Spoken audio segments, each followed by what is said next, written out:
Durante la infancia aprendíamos algo de las artes del campo. Mi padre, que nos quería fuera del pueblo, menospreciaba delante de nosotros el talento milenario que él había conseguido dominar con esfuerzo, insistencia y tiempo. Era insuperable en su oficio, a pesar de que no lo había heredado de sus mayores. Su cuerpo, delgado y menudo, se había curtido día a día, andando por Las Vegas, inventando geografías con la azada, mandando en las aguas claras de la acequia al levantar compuertas y abrir bancales. La vida lo había obligado a ser agricultor. Asómbrate. Admira uno de los escenarios naturales más impresionantes de Europa. Paisaje, cultura, aventura y libertad. Un escenario de película muy cerca de ti. Geoparque de Granada.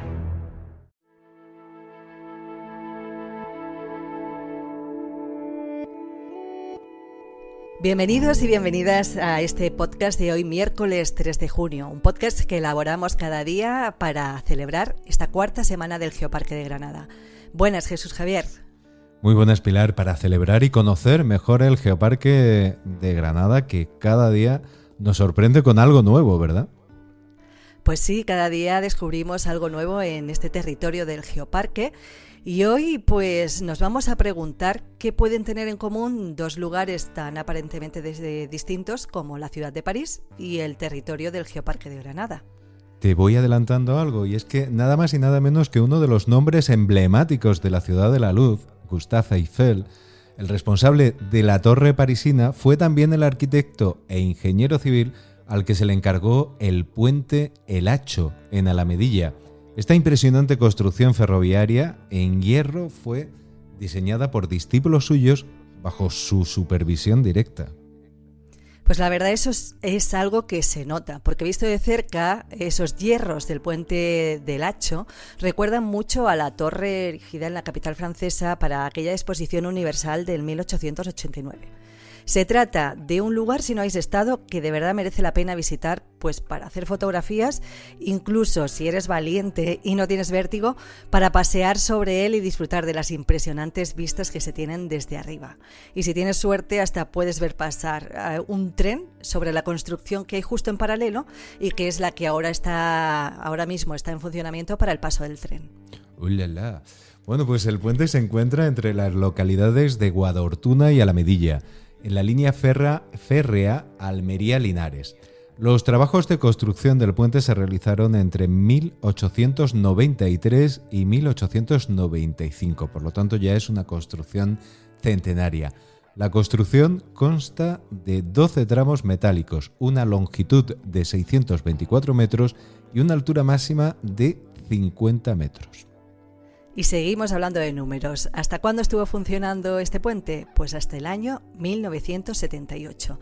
Cuando ya estaba en desuso, Renfe decidió venderlo a un chatarrero de Madrid por la cantidad de 1,5 millones de pesetas de aquel entonces.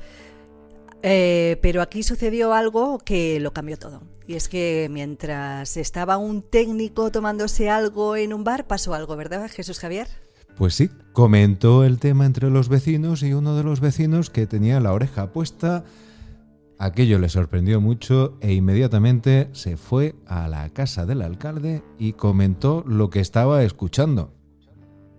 Eso inició una protesta vecinal muy importante que consiguió finalmente detener ese desmantelamiento que se había planificado.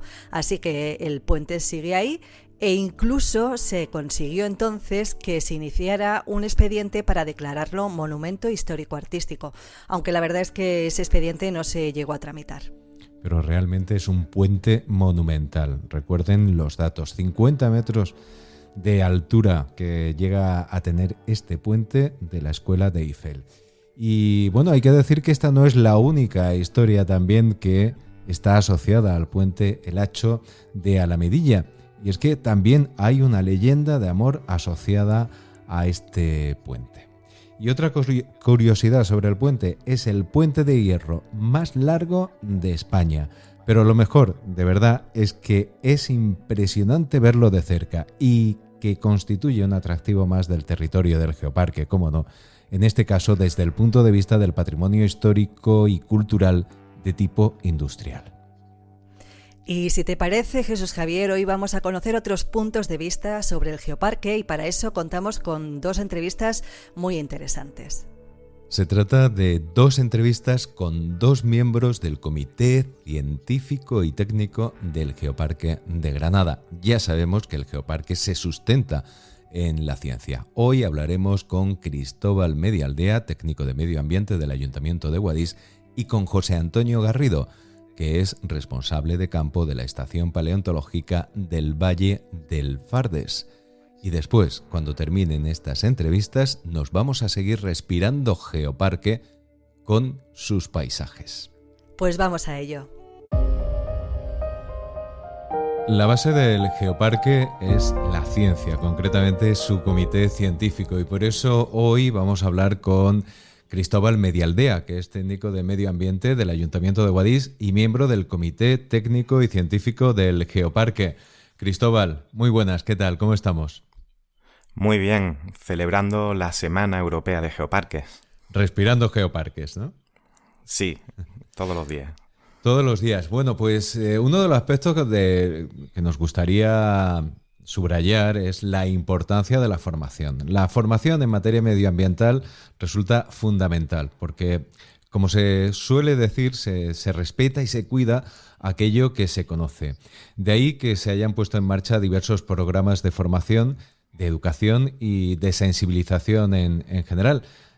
¿Cómo va esta tarea por parte del Comité Técnico y Científico del Geoparque? Pues es precisamente una de las líneas principales de acción de todos los geoparques mundiales de la UNESCO, ¿no? Y en este caso, en el Geoparque de Granada, pues coincidimos con esa premisa. Nosotros defendemos que solo se aprecia, valora y conserva lo que se conoce.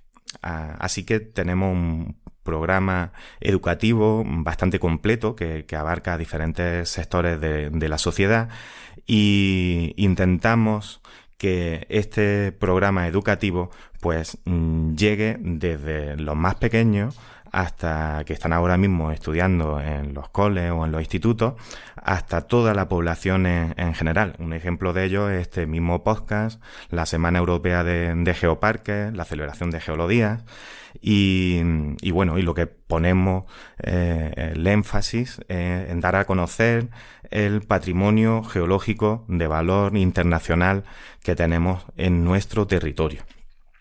Y precisamente este patrimonio geológico de valor internacional lo han puesto de relieve la ciencia y los científicos. Se llevan más de 150 años estudiando en el territorio, en la cuenca de Guadix-Baza, por los científicos. Y conocimiento del geoparque, conocimiento de los valores naturales del geoparque existen, pero el conocimiento que hay es conocimiento científico. Es una de las zonas más estudiadas en su medio natural, ¿no? de la península ibérica. Y lo que tratamos a través del programa educativo es llevar ese conocimiento a la sociedad en general. De hecho, el Geoparque de Granada lo que apuntala es precisamente este hecho, el que llevemos a ese conocimiento, ese valor patrimonial que tiene nuestro territorio, nuestro paisaje, a toda la sociedad. Y tenemos múltiples proyectos que van desde la educación primaria, con concursos de dibujo infantil, proyectos Si las piedras hablaran, en la que trabajan con los ríos y la erosión y los depósitos sedimentarios en primaria, la historia de la tierra jamás andada para secundaria, visitas a yacimientos paleontológicos, excursiones, todo eso en el ámbito formal de primaria y secundaria. Y luego, por otro lado, en el ámbito universitario ya son varios años los que se llevan realizando cursos de verano sobre paleontología y los 2 últimos años sobre la geología del geoparque y los lugares de interés geológico. Así que prácticamente Estas las líneas generales de nuestro proyecto educativo, pero que va más allá de la educación formal, y también trabajamos con todos los ayuntamientos promoviendo actividades de educación ambiental con diferentes talleres relacionados con la artesanía, salidas de campo o conferencias o como antes os había dicho, este mismo podcast o la difusión a través de las redes sociales por nuestros compañeros. Cristóbal, nos comentabas que uno de esos proyectos educativos que se ha puesto en marcha y que está dirigido a alumnado de secundaria es Historia de la Tierra Jamás Andada, que bueno, arrancaba un poquito antes de esta situación que estamos viviendo de pandemia mundial y que, como casi todo, ha tenido que adaptarse a las nuevas circunstancias. ¿En qué consiste este proyecto? Bueno, pues la Historia de la Tierra Jamás Andada es un proyecto piloto educativo del Geoparque de Granada que se hace con los recursos de una subvención del Grupo de Desarrollo Rural y del Ayuntamiento de Guadix para intentar luego replicarlo en todo el territorio. Debido a esta situación excepcional, pues ha quedado ahora mismo en stand-by y lo intentaremos retomar a partir del próximo curso. Y a través de este proyecto, que era un proyecto también educativo y de ciencia ciudadana, nuestros propios alumnos y alumnas de los institutos iban a estudiar, a investigar nuestro territorio. 42 episodios en los que se recorría la historia de la Tierra y ellos mismos estudiaban, investigaban y luego hacían un trabajo de divulgación científica. Ellos mismos eran los que iban o los que van a enseñar a sus propios vecinos, familias, a través de un recorrido por el Teatro Romano de Guadix a escala, la historia de la Tierra. La historia de la Tierra y la importancia geológica, natural, cultural, histórica del Geoparque de Granada. Pero para eso esperaremos unos meses y seguro que podremos todos disfrutarla alrededor del Teatro Romano o el año que viene en muchos más lugares del resto del territorio. El Teatro Romano sin duda es uno de los grandes ejemplos de cómo nos hemos relacionado con este territorio, con la geología de este territorio, y es desde luego un buen resumen de todo ello. La formación es un elemento muy importante, la formación de la ciudadanía en general para que conozca el geoparque, y también la formación por parte de la gente que está ahora mismo estudiando, pero también es importante que los técnicos en la materia pues se pongan de acuerdo. Y uno de los momentos destacados de esta semana del Geoparque es el segundo encuentro de técnicos de medio ambiente que está previsto que se celebre este próximo viernes. ¿En qué aspectos se van a trabajar en este encuentro? Bueno, es el segundo encuentro de técnicos y agentes medioambientales del Geoparque de Granada. El primer encuentro lo hicimos en Fonela y visitamos la estación paleontológica. Este año estaba previsto hacerlo en Galera o en Orce y lo tenemos que hacer de forma virtual. Pero el día 5 de junio, además, el Día Mundial del Medio Ambiente, ¿no?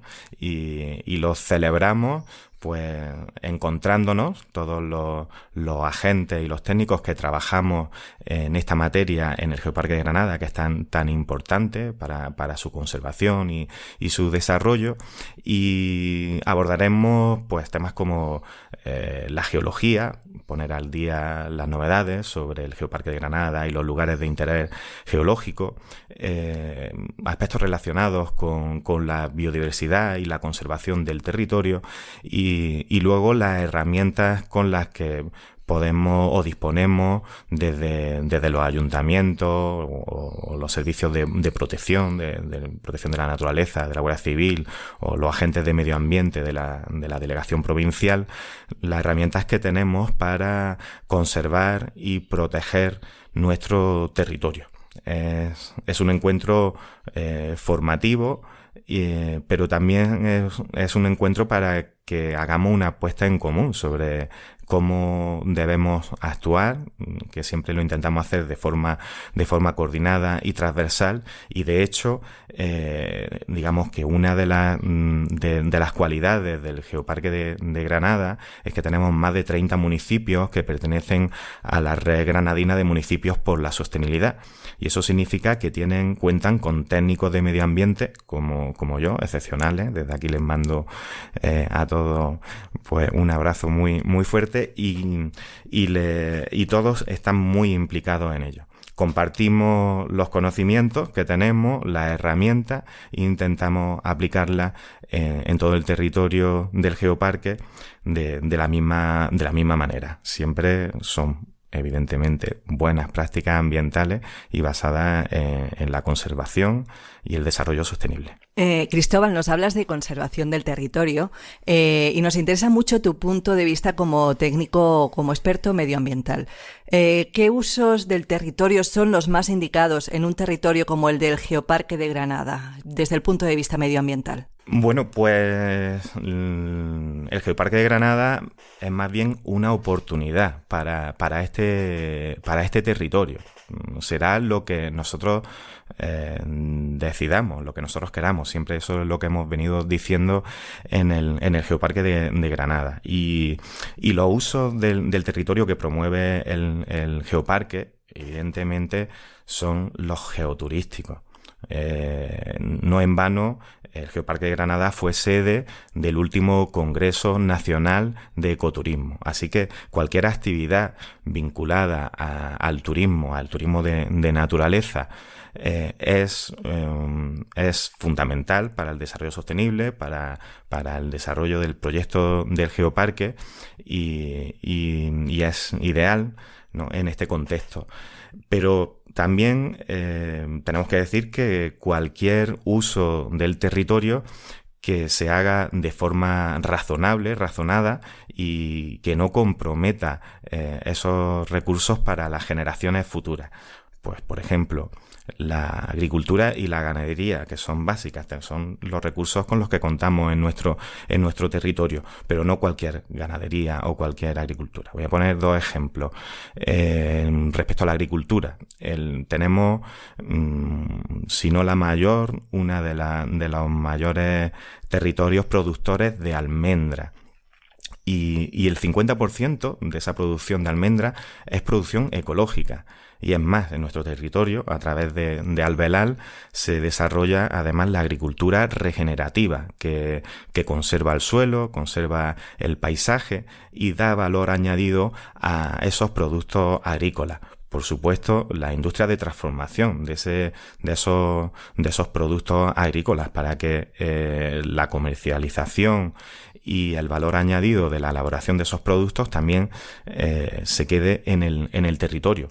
Y respecto a la ganadería, pues tenemos un emblema que es el cordero segureño, respecto al que se ha generado una dinámica económica y empresarial muy potente, y por ejemplo, son 3 ejemplos de usos compatibles con el territorio. Se trata de que los usos del territorio se hagan para que los recursos que son renovables, digamos agua, que es uno de los recursos más, digamos, más específicos y con más amenazas dentro del Geoparque de Granada, no pasen de ser recursos renovables que podamos utilizar nosotros y podamos utilizar nuestros hijos o nietos, sino que no pasen a ser un recurso no renovable. O sea, que se contaminen los acuíferos, que no tenemos otra fuente de agua, o se agoten los recursos de agua. Esos serían, digamos, las claves del desarrollo sostenible del Geoparque de Granada.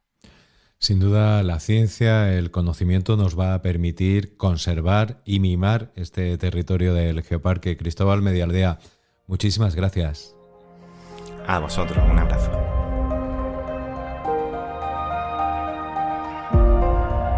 Y la ciencia, que como decimos es esa columna vertebral del Geoparque de Granada, nos sigue acompañando en el día de hoy. Lo hace con José Antonio Garrido, que es biólogo, miembro del Comité Científico y Técnico del Geoparque de Granada y responsable de campo de la Estación Paleontológica de Fonelas. José Antonio Garrido, muy buenas, ¿qué tal? ¿Cómo estamos? Muy buenas, pues nada, aprovechando la mañana, echando un ratito de ordenador. Ahora como tenemos teletrabajo, pues no hay más remedio. Respirando Geoparque también, un poco, me imagino. Sí, vamos, he estado viendo hace poco la visita virtual que se ha colgado en la red y la verdad es que es impresionante. Las vistas desde los miradores, a través del móvil o desde el ordenador, les recomiendo a los oyentes que lo vean porque es impresionante. Bueno, pues nos vamos hasta la Estación Paleontológica de Fonelas, que puede ser un buen ejemplo, un buen resumen de lo que significa este Geoparque de Granada, porque se dice que contiene el más completo conjunto de fósiles de grandes mamíferos ya extinguidos y que vivieron durante el periodo cuaternario, es decir, hace unos 2,5 millones de años aproximadamente, y cuando apareció la humanidad sobre el planeta. Imaginamos que eso hace posible determinar de forma bastante exacta cómo ha sido la evolución de la flora y la fauna en este periodo, José Antonio. Bueno, en concreto en el Geoparque de Granada tenemos una de las mejores representaciones del registro fósil continental, es decir, en ecosistemas terrestres desde hace prácticamente cerca de 7 millones de años. Entonces, bueno, este registro es muy diverso y nos permite seguir muy bien la evolución de la fauna. De hecho, prácticamente si sumamos los yacimientos paleontológicos que llegan prácticamente hasta hace unos 10.000, 15.000 años, y luego sumamos los yacimientos arqueológicos y luego la información que hay en bibliografía, pues tenemos prácticamente 7 millones de años de la historia de los mamíferos en un rincón del sureste de la península ibérica, algo prácticamente único en todo el planeta. Pues entre este registro paleontológico se encuentran sobre todo buenas concentraciones de fósiles, allí donde ha habido carnívoros que han ido depositando restos de sus presas. Por ejemplo, las aves nocturnas, pues las rapaces nocturnas se dedicaban a cazar pequeños mamíferos, musarañas y roedores, y lo iban acumulando en posaderos, y luego eso podía acabar en zonas pantanosas, o bien podía acabar en cuevas. Y entonces, bueno, pues eso nos da un buen registro de cómo sería la fauna de micromamíferos en el geoparque. Y luego está, caso por ejemplo del yacimiento de Fonelas o de los yacimientos de Orce, pues el registro de las acumulaciones de restos de presas que eran aportadas a los cubiles por las hienas. Eso nos da el registro de grandes mamíferos. Y luego, por supuesto, pues también aparecen ya, al final del periodo, pues ya aparecen claramente acumulaciones realizadas por otro predador que es el hombre. Por ejemplo, tenemos la Solana de Zamborino, por ejemplo, tenemos el yacimiento de Cúllar 1, el propio yacimiento de Orce, ahí también parte del depósito está formado por acumulación de restos llevados por humanos. Y bueno, pues todo ese conjunto nos da una imagen muy buena de cuál ha sido la evolución de la fauna en todo el territorio durante los últimos, ya digo, 7 millones de años. José Antonio, seguramente ese tipo de conocimiento que es tan vasto y tan amplio también resultará de utilidad pues para hacer una previsión y saber más o menos cuáles son los principales riesgos que puede padecer este territorio y su biodiversidad ante problemas pues como por ejemplo el calentamiento global. Bueno, en principio, uno de los principales directores que ha modulado o que ha dado lugar a la evolución de la fauna en el territorio ha sido el cambio del clima. Desde hace 7 millones de años, y especialmente a lo largo del cuaternario, pues ha habido momentos climáticos muy diferentes. Pensad que, por ejemplo, hace unos 6, 5 millones de años prácticamente esto era una zona subtropical. Y a partir de hace 2,5 millones de años van sucediéndose ciclos glaciares e interglaciares, momentos de clima muy frío y muy seco, momentos de clima más cálido y húmedo, que han ido sucediéndose unos tras otros hasta llegar a la actualidad. Y eso ha dado lugar a cambios en la fauna. ¿Por qué? Porque cambiaba la vegetación, cambiaban los recursos que estaban disponibles para los animales en el momento en el que aparecían a lo largo del año, y eso llevaba también a que pues algunos animales no estuvieran en condiciones de sobrevivir en un momento determinado, pero otros de zonas circundantes pues si pudieran entrar en la región y aposentarse, ¿no? Es decir, el clima cambia la biodiversidad. A partir de ahora, ¿qué puede pasar? Pues sencillamente el clima va a ir cambiando la biodiversidad. El problema es que no solo ahora mismo está actuando el clima, sino que también estamos actuando nosotros directamente, no ya a través de las emisiones de gases de efecto invernadero, sino actuando directamente sobre el ecosistema, cambiando las formas de cultivo, echando insecticidas, echando pesticidas, y todo eso se está sumando en un conjunto que los biólogos llamamos cambio global. Es decir, el cambio climático es un fenómeno dentro de lo que es el cambio global, que es más intenso. Bueno, pues también cuando hablamos del geoparque solemos decir que el paisaje es el principio, es el gran escenario, ¿no?, en el que se desarrolla, donde se puede ver esa biodiversidad. En ese paisaje, además de poder ver elementos de interés geológico, podemos también encontrarnos con algunas especies endémicas y, por lo tanto, podemos decir que son especies únicas, ¿no?, en este territorio. Sí, bueno, en los últimos años pensemos que, a pesar de que se ha estudiado mucho la cuenca de Guadix-Baza, el conjunto de las tierras bajas que forman el geoparque, a partir de quizás las últimas 2 décadas ese estudio se ha intensificado y ha dado lugar al descubrimiento de numerosas especies, o bien que son únicas, es decir, que solo viven aquí, especies de pequeños invertebrados esencialmente o de plantas, o bien especies que antes vivían en otros lugares también de la península, imaginemos por ejemplo Aragón, imaginemos las cercanías de Madrid, pero que ya han desaparecido en esa zona, y la única población que queda en el mundo se puede encontrar aquí en la hoya de Guadix-Baza.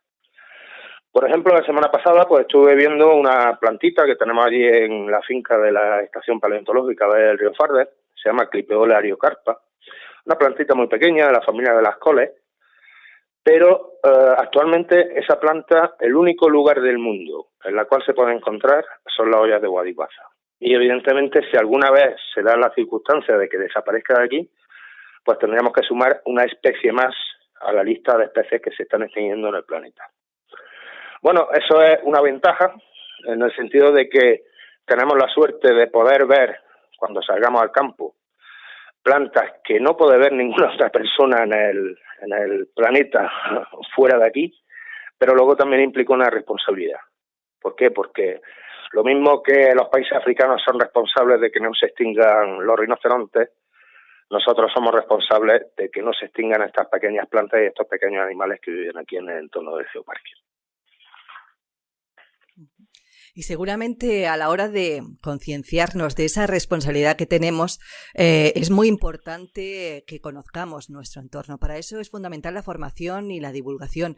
Y estoy segura de que en eso juega sin duda un papel muy importante la Estación Paleontológica de Fonelas, precisamente de la que estábamos hablando ahora, ¿no?, donde está muy cerquita esa especie endémica. Allí es donde tú desarrollas parte de tu labor, y es un lugar en el que tiene un peso esencial también el Instituto Geológico y Minero de España. ¿Qué puede encontrarse en la estación y qué hace de ese espacio un lugar singular? Alguien que no haya ido todavía, que yo creo que hay mucha gente que ha ido ya, pero puede que haya gente que nos escuche y no haya visitado aún la estación. ¿Qué se hace allí? ¿Qué se encuentra allí? Bueno, pues en la estación paleontológica lo que tenemos es un antiguo cubil de hienas, en el cual vivía pues una manada de hienas que superaban claramente los 100 kilos de peso, es decir, prácticamente el doble de lo que pesan las hienas actuales, y vivían allí hace 2 millones de años. Entonces lo que hacían era llevar presas de todo el entorno, animales que encontraban muertos, animales que cazaban ellas mismas, se los llevaban al cubil para comérselos juntas. Y bueno, pues allí eso nos ha permitido tener un muestrario extraordinario de la fauna que teníamos en ese momento en el centro de la depresión de Guadix. Tenemos pues más de 40 especies de mamíferos, esencialmente. También tenemos restos de algunas tortugas, incluso tortugas de bastante tamaño, y de algunas aves. Y bueno, pues si van a la estación paleontológica, lo que van a poder encontrar va a ser el propio yacimiento. Es decir, hay otros lugares en España en los cuales pues te puedes ir a un sitio donde hay un yacimiento paleontológico, pero rara vez te dejan visitar el propio yacimiento. ¿Por qué? Porque bien no está acondicionado, o bien la visita directa de los turistas pues puede dar lugar a daños, ¿no? Porque no esté debidamente preparado, ¿no? En el caso de la estación paleontológica, pues sí permite una visita directa, una visita en principio guiada. Y luego en el entorno pues tenemos una finca de 25 hectáreas, y en esa finca pues tenemos una pequeña rutita señalizada, en la cual el visitante, pues con una visita autónoma por su cuenta, ayudándose una serie de paneles que hemos instalado, pues puede acercarse a cuál es el paisaje que tenemos en el entorno, el contexto geográfico y cuáles son las características de la geología, de la geomorfología y de la flora y la fauna que tenemos en la zona. Eso sería esencialmente el contenido de la visita. Y luego, por supuesto, estamos en un lugar con unos paisajes increíbles, en el centro de la hoya de Guadix, rodeados completamente de semidesiertos, de zonas de cárcavas, con una cuenca visual de cerca de 200 kilómetros, y sencillamente asomarse a la puerta y desde allí poder ver el paisaje que hay alrededor ya es un privilegio. Bueno, pues un privilegio, ¿no? Poder contar con la cercanía también de todos estos recursos, de todo este conocimiento y en este caso también de tener a un responsable de campo de la Estación Paleontológica del Valle de Fonelas, José Antonio Garrido. Muchísimas gracias. Muchas gracias a vosotros. Muchísimas gracias, José Antonio Garrido. Muchísimas gracias, Cristóbal Medialdea. Nos habéis aportado puntos de vista muy, muy interesantes sobre el Geoparque. Nos han aportado puntos de vista muy interesantes sobre el Geoparque y también son grandes conocedores de sus paisajes. Y es que un programa más os proponemos seguir jugando a esto de las comparaciones entre los paisajes del Geoparque de Granada y los de otros lugares del mundo, fundamentalmente de Estados Unidos, porque son las que conocemos todos a través del cine y de la televisión. Y buscamos similitudes que nos permitan demostrar que los mejores paisajes del mundo los tenemos aquí, muy cerquita, al lado nuestro, los podemos tocar con la mano y podemos caminar a través de ellos. Sí, y es una idea que no es que nos hayamos inventado nosotros. Nos basamos en un ejercicio muy interesante, os lo contamos cada día, pero es que es muy interesante de verdad. Un ejercicio que hacía el geólogo del Geoparque, Fran García, en esa presentación del proyecto Historia de la Tierra Jamás Andada, seleccionando imágenes de esos parques nacionales especialmente conocidos en diferentes rincones del mundo y esos rincones del Geoparque de Granada que son muy similares. Bueno, pues ya sabemos que podemos ver un paisaje muy similar al del Gran Cañón del Colorado, en Arizona, en el desierto de los Colorados de Gorafe. Y también sabemos que, por ejemplo, el Bryce Canyon de Utah, también en Estados Unidos, es muy similar a las Cárcavas del Marshall y a ese paraje conocido como el fin del mundo. Bueno, pues hoy volvemos a Arizona, forastera, a la parte del norte de este estado, para visitar el bosque petrificado en Arizona. El lugar en el que el proceso de fosilización y la geología han dado lugar a un peculiar paisaje con una interesante combinación de colores en las que predominan los blancos o grises con los tonos tierra, pero pálidos. Es decir, que dejamos a un lado esos colores ocres y rojizos especialmente vivos de los paisajes que hemos citado hace un momento, ¿no? Del fin del mundo, de las Cárcavas del Marshall, del desierto de los Colorados. Y nos vamos a visitar unos tonos mucho más blancos, muy similares a los que encontramos precisamente en esas Cárcavas del Negratín, en Cuevas del Campo, que tienen esa misma combinación de colores que existe, como decimos, en el bosque petrificado de Arizona. Pues me has dejado de piedra. Petrificado. Petrificado, efectivamente, te he dejado petrificado, lo sabía. Pues sí, os animamos de verdad a que lo visitéis y a que hagáis ese ejercicio de comparación.